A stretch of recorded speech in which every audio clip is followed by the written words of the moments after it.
ഒരു മുമ്പേൽ പൗലോസും അലീനയും എന്ത് ചെയ്യുന്നുണ്ട്, പരസ്പരം ഒരു ഒത്തുതീർപ്പിലേക്ക് എത്തുകയാണ് എന്ന് കാണാനായിട്ട് സാധിക്കും പ്രേക്ഷകരെ, പ്രിയ കൂട്ടുകാരെ.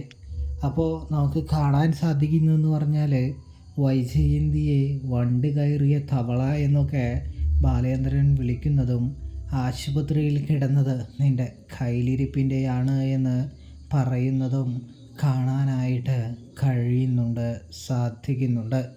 നീ ഒറ്റ ഒരുത്തി കാരണമാണ് എൻ്റെ ജീവിതം തകർന്നതെന്ന് ബാലേന്ദ്രൻ പറയുന്നൊരു കാഴ്ച കാണാൻ സാധിക്കും.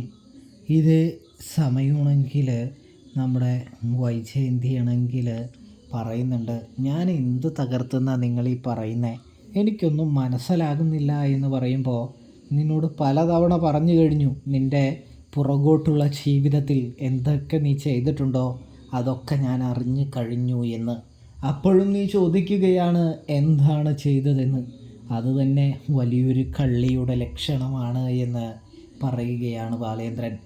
ഇവിടെ പൗലോസിനോട് അലീനയുടെ അടുത്ത് മാപ്പ് പറയാൻ സ്റ്റാൻലി ആവശ്യപ്പെടുകയാണ് എന്ന് കാണാൻ സാധിക്കും. സബ്സ്ക്രൈബ്.